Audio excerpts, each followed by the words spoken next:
Halo, selamat datang kembali di channel YouTube Indo Programmer. Nah, hari ini kita akan bahas lanjutan dari playlist Laravel. Nah, tepatnya kita akan pelajari bagaimana melakukan login dan autentikasi login di dalam Laravel ya. Nah, jadi untuk panduannya itu tinggal kita lihat di Laravel aja, cari aja nanti namanya authentication. Nah, ini. Nah, jadi untuk melakukan authentication di dalam Laravel itu sudah ada beberapa cara. Ada yang menggunakan starter kits ya, ataupun menggunakan secara cepat ya, authentication quick start ya. Ini menggunakan starter kit. Nah, kalau pakai starter kit ini sudah include dengan ini ya, Tailwind dan juga Blade template-nya. Nah, dan juga menggunakan Laravel Jetstream. Jadi kita akan pakai, kalau saya yang pakai starter kitnya, kita akan pakai yang ini manual ya, ini di bawah nih, manual authenticating user. Nah, di bagian manual authenticating user ini secara langsung proses outnya ini menggunakan model users ya. Nah, jadi nanti kita akan gunakan model users, ataupun model tersebut mengakses tabel users yang ada di sini ya kan. Nah, jadi nanti kita akan menggunakan autentikasi loginnya itu pada tabel users ya. Memang secara default sih langsung di Laravelnya kalau kita pakai yang manually authenticating ini langsung mengakses tabel users ya. Nah, di sini sudah diperjelas nih. Nah, jadi prosesnya itu nanti menggunakan perintah attempt ini. Jadi proses untuk mencek nanti validasi loginnya menggunakan metode attempt ataupun perintah attempt. Nah, nanti ini untuk menyatakan bahwa sebuah pengguna atau pengunjung sudah login di dalam aplikasi kita ya. Jika nanti autentikasinya berhasil, maka kita akan di generate atau di regenerate lagi season kita, supaya untuk menghindari serangan hacking dengan konsep atau dengan cara season fixation ya. Jadi nanti bisa saja ada yang membuat season fake gitu ya, lalu nanti dianggap itu sudah login. Nah, agar tidak terjadi seperti itu, maka kita akan dibuat nanti perintah regenerate seasonnya, agar membuat ulang season key-nya ya, sebagai acuan bahwa kita sudah melakukan autentikasi login atau belum gitu ya. Nah, lalu secara default yang tadi seperti saya bilang mengakses tabel users, acuan untuk melakukan login itu nanti menggunakan field email dan password secara default. Nanti bisa kita ganti sesuai kebutuhan ya.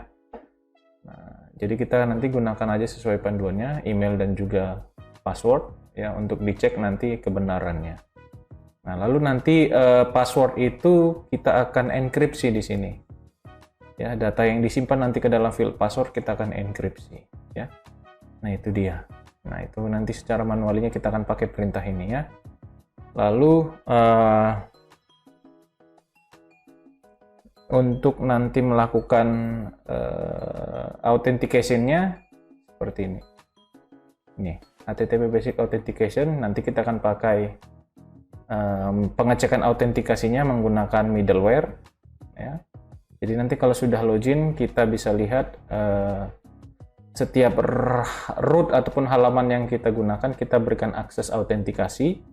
Jadi kan biasanya ada beberapa halaman itu yang bisa diakses kalau login sudah dilakukan kan gitu ya. Jadi nanti kita akan terapkan ini authentication ya, untuk setiap halaman root atau setiap roots yang ada, kita lakukan authentication menggunakan middleware ya. Jadi middleware ini seperti aplikasi pendukung ya dalam kita untuk melakukan autentikasi ya. Nah, jadi kita akan coba nanti itu. Oke. Nah, pertama-tama yang perlu kita modifikasi dari yang sudah kita kerjakan terakhir, yaitu kita sudah melakukan proses uploading file ya, sudah bisa melakukan upload file di dalam Laravel. Nah, jadi terlebih dahulu saya akan tambahkan dulu beberapa navigasi bar atau navbar nanti di atas ini. Jadi supaya lebih bisa kita terapkan lebih baik ya autentikasinya. Jadi misalnya di template yang saya miliki, Blade template itu saya akan tambahkan navbar. Jadi saya buka dulu Bootstrap. get bootstrap ya, seperti ini. Oke, saya buka dulu bootstrapnya.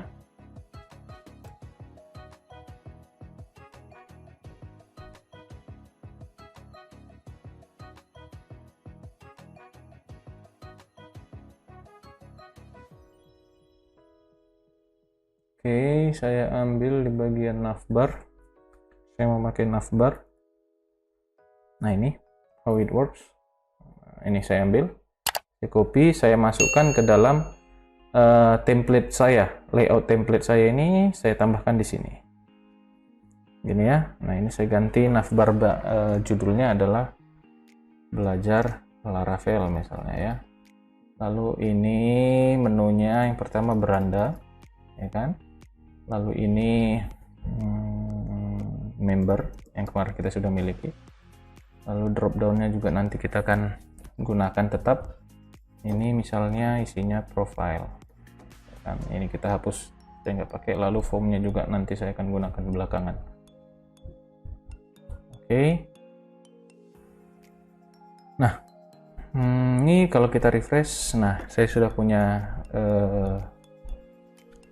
navbar di sini ya. Nah, lalu di masing-masing linknya saya sesuaikan dengan route yang saya miliki. Di sini tinggal saya buat arahkan ke route dengan nama member titik index, itu kan nama route saya. Lalu beranda ini nanti saya akan arahkan ke home, name-nya route dengan nama home. Oke. Nah, sudah. Lalu kita refresh. Nah, sudah. Kalau di route yang saya miliki, nah ini ya, sudah saya kasih name-nya masing-masing. Oke. Nah, selanjutnya kita mau melakukan proses login gitu kan. Nah, berarti saya akan buat route baru untuk halaman login ya. Nah, terlebih dahulu saya buat dulu controllernya, php artisan. Saya akan buat file controller baru, make controller, namanya login controller. Oke. Already access. Oh, sudah ada ya. Saya hapus dulu. Login controller kemarin sudah ada. Coba saya delete aja dulu nih yang lama. Nah, ini saya coba jalankan ulang. Ini perintahnya. Oke, sudah. Di login controller ini nanti bertugas untuk melakukan fungsi-fungsi loginnya ya. Nah, di sini saya arahkan ke login controller nih. Lalu saya arahkan ke method index dengan nama name-nya adalah login. Oke, nah di dalamnya saya buat sebuah public function untuk index tadi, method index. Saya akan return ke view dengan nama folder login, nama filenya adalah index. Oke. Nah, lalu di view kita buat folder baru namanya login. Lalu di dalamnya kita buat index.blade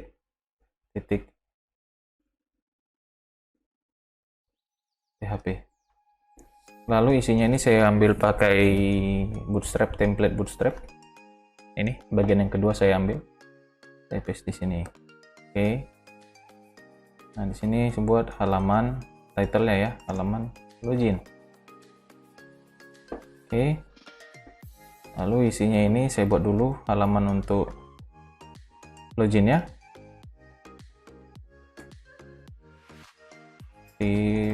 Dengan call ukuran medium sebesar 5. Nah, oke. Ini margin X-nya auto. Lalu saya buat padding sumbu Y-nya 5 biar nggak terlalu rapat ke atas. Lalu saya pakai card untuk biar lebih bagus aja tampilan ininya ya. Ini jangan pakai itu deh. Ini pakai yang standar aja. Oke. Di sini saya masukkan form. Nanti actionnya saya tentukan, langsung saya buat CSRF-nya. Lalu inputan div dengan MD3. Yang pertama itu label email, ya kan, sesuai dengan nama inputan validasi kita, email dan password ya. Input, tipenya teks, name-nya email. Ini kelasnya adalah form control. Oke, itu untuk satu inputan. Saya copy ini, saya buat kedua. Password. Ini tipenya password. Name-nya password. Lalu saya buat button dengan tipe submit. Di sini saya buat login. Oke. Ini kelasnya btn primary. Lalu di bawahnya saya buat fasilitas daftar registrasi ya. A, kelasnya btn outline success registrasi akun, misalnya seperti itu ya. Nah, ini nanti saya arahkan ke route yang saya tentukan nanti. Lalu di sini actionnya saya akan arahkan ke route dengan nama login, nama ininya nanti proses, nama route-nya, lalu metodenya adalah post. Oke. Nah, lalu di route juga saya tambahin untuk login tadi dengan metode post, arahnya ke login, lalu mengakses controller login controller untuk semua dalam login controller ini merupakan kelas, lalu nama metodenya adalah proses, lalu nama root-nya adalah login titik proses. Oke. Nah, kalau kita coba akses halaman login, nah sudah ya. Nah ini. Oke. Nah ini kita arahkan tadi ke proses. Maka di login controller saya buat metode prosesnya, public function proses, lalu ada sebuah request nanti sini menggunakan fasad illuminate-nya ya. Lalu variabel yang bertugas variabel request. Nah, proses login ini seperti tadi di manual login itu, perhatikan di manual login itu, nah ini. Nah, jadi dibuat sebuah variabel bernama kredensial. Jadi sebenarnya isinya ini validasi inputan sebenarnya ya, tapi nanti bisa juga langsung disesuaikan dengan di sini. Digunakan lagi variabel kredensialnya untuk melakukan attempt. Out.attempt ya di kredensialnya ini. Oke. Nah, jadi sesuaikan nama ini kan nama inputan kita ya, name dari inputan kita, sesuaikan dengan name dari field kita yang menggunakan acuan login, email dan password. Jadi kalau mau menggunakan seperti ini, pastikan name dari inputan beserta name dari field di tabel yang kita gunakan untuk login sama penamaannya. Kalau berbeda ini nanti nggak akan bisa dilakukan credentials di sini. Ya, tapi bisa juga kalian lakukan secara manually seperti ini. Kalian buat secara kondisional seperti ini kan. Kalian masukkan satu persatu di dalam array. Kalau misalnya nama dari field tabel kalian dengan nama inputan kalian berbeda gitu ya. Nah, kalau ini tadi digunakan jika nama inputan dengan nama field di tabel users ini sama gitu ya, maka gunakan cara yang seperti ini. Buat langsung aja. Di-includekan berserta validate-nya ya kan. Nah, kalau ini mau divalidate silakan, kalau mau nggak divalidate juga boleh kan gitu ya. Kalau mau divalidate juga boleh, silakan aja, tinggal kita tambahin aja di sini kan. Di sini tinggal request validate kan gitu ya. Lalu masukkan di sini validate-nya apa aja. Pertama, email kan. Apa yang mau dilakukan di email ini? Require dan juga apa? Seperti kita kemarin belajar validasi ya. Di sini nih, di controller member kita, coba kita lihat. Nah, ini kan ada validasinya, ya kan? Kalau mau require, nah, kalau mau selain itu, misalnya email, hanya require aja juga boleh, gitu kan? Hanya require. Oke. Selanjutnya, typo. Lalu password juga gitu, password. Misalnya, ini juga require, boleh aja, require. Oke, sudah seperti ini yang kita sudah buat kemarin. Kalau mau kalian custom pesannya juga boleh kan gitu ya. Nah, oke. Nah, lalu di sini kita perbaiki, kita tambahin pesan errornya ini kan. Ini tinggal saya copy, saya masukkan ke halaman login ini yang di sini untuk menampilkan pesan errornya. Kan gini ya. Ini sesuaikan dengan nama inputannya kan, email. Lalu di sini juga, ini sesuaikan dengan nama inputan, password. Lalu kita tampilkan data old-nya, boleh pakai ini kan. Nah, pakai bullet template old juga boleh, seperti itu ya. Value, kasih bullet template, add old pada inputan email, ya kan, boleh seperti ini. Langsung ini saya copy, masukkan di sini. Ini password, ya kan. Kita coba ya, udah berhasil nggak form validasinya. Function does not exist di coba kita lihat ada yang salah ketik atau tidak. Berarti tadi ada typo sepertinya ya. Jadi tadi ada typo ini. Oke. Jadi ini sudah kita buat validasinya dan sudah berhasil ya. Oke. Nah, selanjutnya adalah kita tinggal kalau mau kalian di sini kalau disesuai panduan, jika nanti nama email, fill email dan fill passwordnya sama dengan name dari inputannya, langsung seperti ini juga boleh. Tapi kalau mau dibuat berbeda juga nggak masalah. Nanti tinggal kita ganti seperti yang di sini tadi. Kita tinggal inputkan masing-masing. Yang ini gimana tadi ya? Nah ini seperti ini ya. Oke. Nah kita bisa masukkan satu persatu seperti ini. Specify additional condition. Tapi disimpan dalam bentuk array ya. Boleh. Nah, ataupun bisa langsung seperti itu kan. Misal langsung saja masukkan kredensial karena sama ya. Credentials pertama pada field email ambil dari request pada inputan email kan gitu ya. Lalu password ambil dari request pada inputan bernama password. Boleh seperti ini. Oke.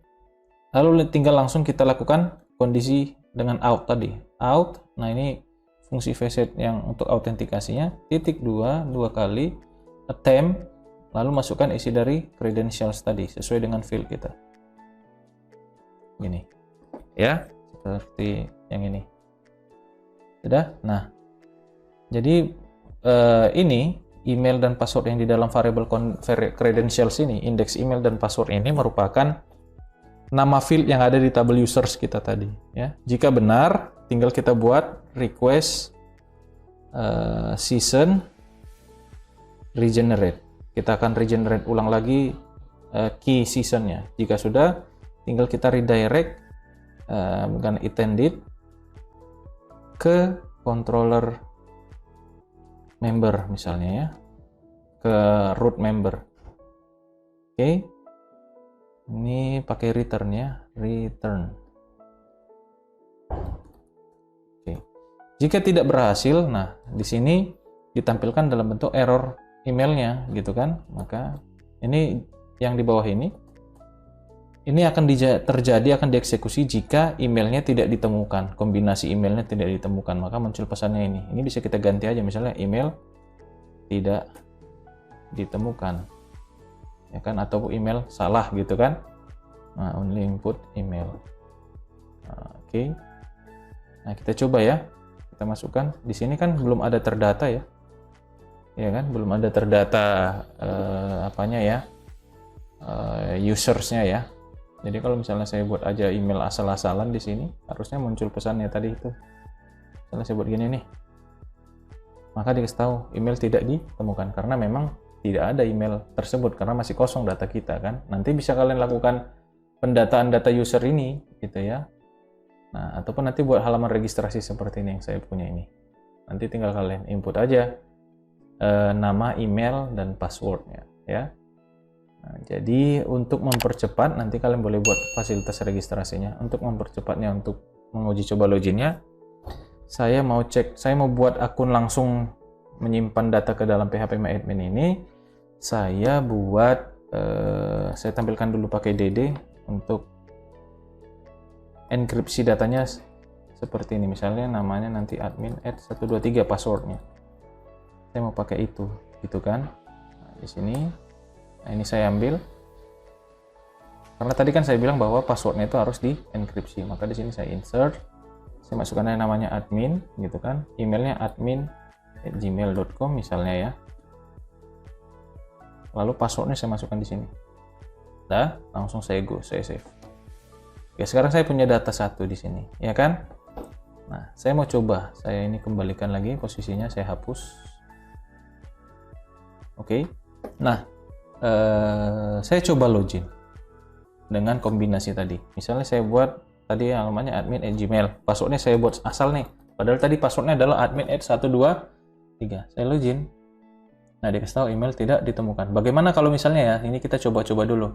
Passwordnya juga salah. Misalnya emailnya benar, passwordnya salah. Misalnya kita tambah aja di sini. Kita coba-coba aja ya. Kita buat password masih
jadi protecting routes itu menggunakan middleware. Jadi kita tinggal tambahkan middleware bernama out nanti. Jadi artinya halaman route yang setiap mau diakses itu jika ditambahkan middleware dengan middleware-nya adalah out, maka nanti yang boleh masuk ke situ yang sudah melakukan autentikasi login. Contohnya seperti ini. Ya. Nah, contohnya di halaman member tadi saya mau kasih di sini middleware-nya. Middleware out. Jadi artinya yang boleh mengakses route member nanti hanya yang sudah terautentikasi gitu ya. Jadi mau saya berkali-kali pun ini kalau sudah terautentikasi sudah berhasil. Nah, selanjutnya adalah di sini kita mau nampilkan data akun yang sudah terautentikasi itu siapa gitu kan. Caranya tinggal gampang, di drop down ini maunya kan hi, lalu ditampilkan siapa nama user yang sudah login tadi kan. Caranya tinggal Di blade template ini, di bagian dropdown ini tinggal kita tambah kalimat seperti ini, hi. Lalu saya kasih blade template di sini, lalu saya tuliskan out, buka kurung, tutup kurung, lalu simbol raw function, user ini artinya model user tadi yang digunakan untuk autentikasi, lalu tuliskan nama field yang mau ingin kita tampilkan, misalnya name yang tadi. Ini adalah nama field dari yang sudah login tadi, ya. Ini kalau saya refresh, nah sudah kan, hi admin. Kalau misalnya saya ganti ini jadi email yang sudah login tadi juga bisa. Email, sesuaikan dengan nama field di tabel users tadi. Nah, ya kan? Nah, jadi biasanya sih email namanya kan. Oke, nah, lalu misalnya di bawahnya ada fasilitas logout. Seperti ini. Ya kan? Ini saya arahkan ke nama route-nya adalah route, saya kasih aja namanya logout. Tapi ini tetap berada di controller login ya. Maka di sini saya tambahkan route baru. Jika di dalamnya ada route dengan metode get bernama logout, arahkan ke controller login controller yang merupakan kelas pada metode bernama logout. Kita samakan saja. Logout. Name-nya saya kasih nama name logout. Dah. Maka di login controller ini saya tambahkan public function logout. Nah, di sini kalau untuk perintah logout itu di paling bawah ada itu. Di sini. Nah, ini tinggal kita copy ini aja ya, masukkan ke sini. Jadi oh ya, harus pakai model request ya. Saya buat requestnya di sini, variable request. Nah, jadi logout ini perintah untuk melakukan logout autentikasi. Lalu request season invalidate ini artinya mengkosongkan semua data season yang sudah ada tadi ketika login. Kalau season regenerate token ini artinya token yang lama itu diciptakan lagi token baru supaya nanti nggak bisa dipakai yang lain gitu ya.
URL halaman kita itu kita kasih middleware aja kalau memang perlu dilakukan.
Coba kita lihat.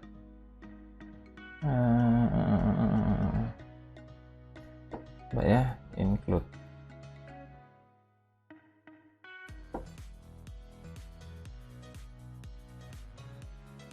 Nah, seperti ini kan, bisa kan? Nah, ini ada include.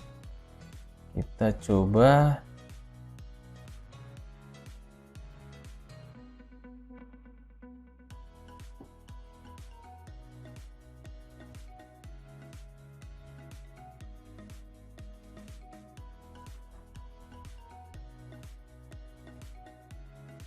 including subview. Nah, ini dia kan.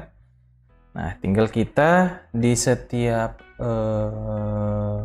halaman tadi, misalnya kayak di ini member ya, member indeksnya ini kita tambahkan di atasnya ini seperti ini, include subviews-nya gini ya, dengan menggunakan blade template, add include, namanya tadi di folder layout, nama filenya adalah menu gitu ya. Nah, jadi biar dia tidak menempel di semua template ya, jadi beberapa tempat aja. Oke, nah jadi di sini harusnya di home-nya, mana tadi home kita nih, nggak muncul tuh ya.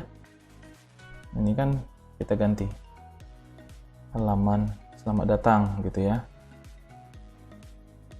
Oke, ya. Ini ketika saya arahkan ke seperti ini. Blade template-nya.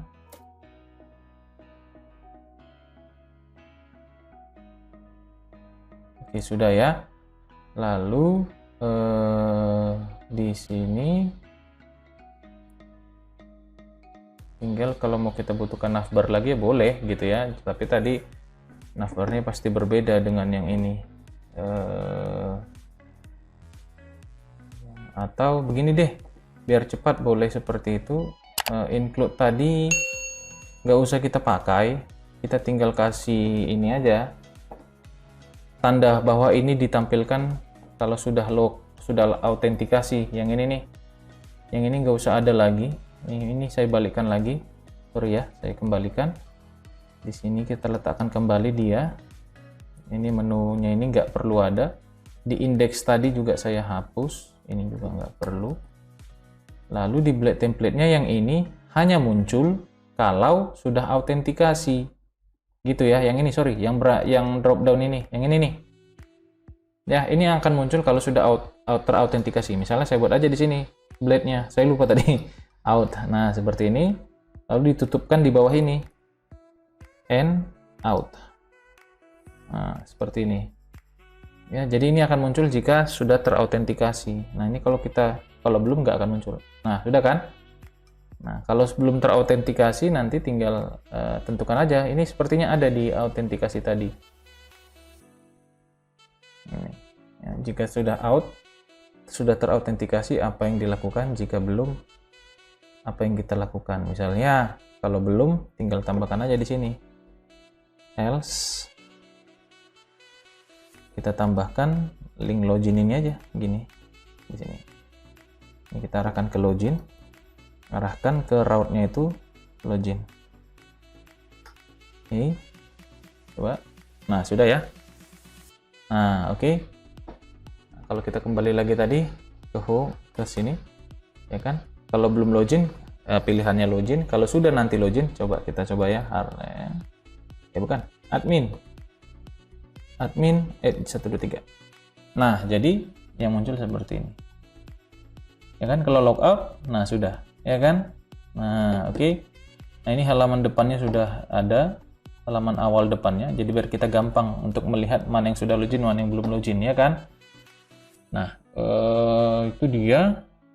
Lalu di home tadi tinggal kalian desain lah apa yang menurut kalian mau tampilkan nanti di home-nya ini. Yang penting tadi si navbar ini sudah berjalan, bahwa out itu si navbar tadi di blade template kita ini kalau sudah login ini yang akan ditampilkan, tapi kalau belum login ataupun belum terautentikasi login, ini yang ditampilkan. Nah ini yang terjadi tadi di sini, ya kan? Mau kita redirect pun ini ke member / tambah, kita tetap harus dipaksakan login dulu, gitu ya. Nah oke. Nah jadi login sederhananya seperti ini aja dulu ya. Jadi kalau seperti ini sudah ini ya, autentikasinya sudah lebih terarah. Jadi yang bisa mengakses halaman itu yang sudah login gitu kan, sesuai dengan route yang tadi kita tambahkan middleware-nya ini. Nah misalnya nanti ada juga yang memang halaman login itu bisa diakses kalau sudah belum login. Nah bagaimana kalau ada yang mengakses, ini kan kita login dulu nih, misalnya tadi admin 123. Nah ada yang mencoba-coba mengakses halaman login ini lagi, diarahkan lagi ke login. Nah kalau seperti ini kan sudah muncul lagi loginnya kan, padahal kita sudah login. Nah harusnya di halaman login kita tambahkan di sini middleware. Kalau ini bisa diakses kalau sudah login, nggak usah lagi gitu ya. Nih kita buat jadi guest, middleware-nya guest.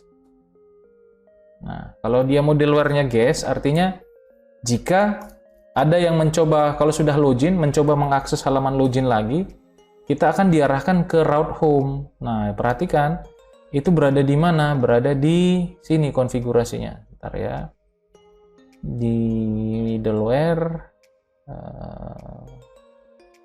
bukan di provider, out service provider. Coba kita lihat. Kalau nggak salah, oh bukan. Coba saya lihat route service provider. Nah ini, yang ini. Jadi langsung ketika nanti kita menerapkan route-nya itu middleware-nya menggunakan middleware guest, maka nanti diarahkan ke home yang ada di sini, home yang ada konstantanya di route-nya bernama home. Ini dari mana kita tahu? Berada di sini, di kernel. Nah, kernel middleware-nya itu. Nah, ini. Mana dia ya? Nah, ini. Ini out diarahkan ke middleware authenticate. Kalau guest diarahkan ke sini. Redirect if authenticated. Nah jadi di sini redirect if authenticated. Nah, jika tidak, nanti arahkan nih, perhatikan. Nah, ini ya. Jika dicek belum autentikasi atau belum melakukan autentikasi, arahkan ke dalam konstanta home. Nah, konstanta home-nya itu berada di sini tadi, ini. Ya kan, coba perhatikan di sini. Ini arahkan ke route service provider ini kan. Arahkan ke kelas route service provider. Lalu konstantanya home. Nah, konstanta home di sini diarahkan ke path route-nya itu adalah /home. Gitu ya. Jadi, maka kita harus sediakan itu. Sedangkan di route saya belum punya route bernama home, yang ada route yang / ini kan. Nah, boleh tambahin aja, samakan aja dengan itu kan, get jika bernama home kan, gitu kan itu yang dia mau kan. Oke, arahkan ke Laravel maunya kan seperti itu, home controller method class, lalu class metodenya index. Sudah selesai. Ini tutupnya gini ya, ini koma. Nah, maka ini kalau kita back lagi, ini kan tadi gini kan, kita kan sudah login nih. Misalnya ada yang langsung mengakses dari URL login. Nah, kita langsung berpindah ke halaman home. Jadi ngapain login lagi kalau sudah login? Kan gitu ya logiknya. Tapi kan namanya juga pengguna, pasti ada aja kemungkinan dia mengakses halaman itu lagi dengan mengakses melalui URL. Dia tahu URL-nya gitu. Nah, kalau seperti ini, kalau sudah kita gunakan middleware guest di sini di halaman loginnya, maka ngapain gitu kan udah login. Nah, kalau guest ini diarahkan ke route-nya bernama home gitu ya. Maka ini tadi mau kita paksakan pun kita ganti ini URL yang menjadi login. Namanya juga pengguna kan, pasti bervariasi cara menggunakannya. Ada yang tinggal klik link yang disediakan, ada yang menggonta-ganti URL-nya. Nah, ini sudah login. Tapi kalau kita tadi sudah logout, kita buat lagi ke sini login, ya kita login gitu kan. Orang udah nggak ada lagi autentikasi loginnya, jadi kita disuruh login dulu gitu ya. Jadi middleware guest ini berfungsi untuk men-redirect kita ke halaman home jika memang kita sudah login, jika kita memang sudah terautentikasi gitu ya. Nah, ada juga yang menggunakan out.basic yang seperti ini. Ya kan, ketika ada yang mengakses halaman member, kita nggak buat halaman login, tapi sudah disediakan Laravel secara basic autentikasi loginnya ini seperti ini. Ya kan, kalau saya masukkan di sini juga sama, admin@gmail.com. Ini passwordnya admin@123. Maka ini pasti masuk. Nah, kan sudah masuk ya. Nah, sama aja sih. Jadi kalau kalian membuat versi kalian sendiri secara manual, autentikasinya silakan pakai out. Ya kan, out. Kalau mau pakai ada yang sudah disediakan oleh Laravel-nya secara basic, tambahkan aja .basic yang seperti tadi. Ya kan, kalau saya ini logout juga, nah, saya akses lagi member misalnya. Nah, jadi agak ini kan repot. Nah, pakai aja yang out biasa seperti ini. Ya, kalau yang out basic itu perlu kita custom lagi sepertinya. Tapi ya nggak apa-apa. Ini kita masukkan admin@123. Nah, sudah ya. Oke. Mau saya klik juga member juga udah aman ya. Kita logout, saya akses member. Nah, kita suruh login dulu, nggak bisa. Kalau nggak punya akun, registrasi akun dulu. Nah, dan nanti mungkin kalian tambahin lah untuk proses registrasi akun ini ya. Jadi seperti itu caranya dalam melakukan autentikasi login dengan Laravel. Nah, kurang lebihnya nanti boleh kalian cek di dokumentasi Laravel-nya. Jadi kita akan sambung lagi nanti konten-konten selanjutnya terkait Laravel ini. Jadi kemungkinan di konten selanjutnya kita akan bahas bagaimana jika fasilitas loginnya tidak menggunakan login manual seperti ini, tapi menggunakan akun sosial media, misalnya Google account ya, ataupun Gmail kalian masing-masing ya. Jadi itu akan kita bahas nanti di video berikutnya ya. Jadi itu saja yang bisa saya berikan di video kali ini terkait autentikasi login menggunakan Laravel. Jangan lupa di like atau di share ke video ini ke teman-teman kalian yang butuh panduan login ataupun autentikasi login menggunakan Laravel. Itu saja yang bisa saya berikan. Saya ucapkan terima kasih.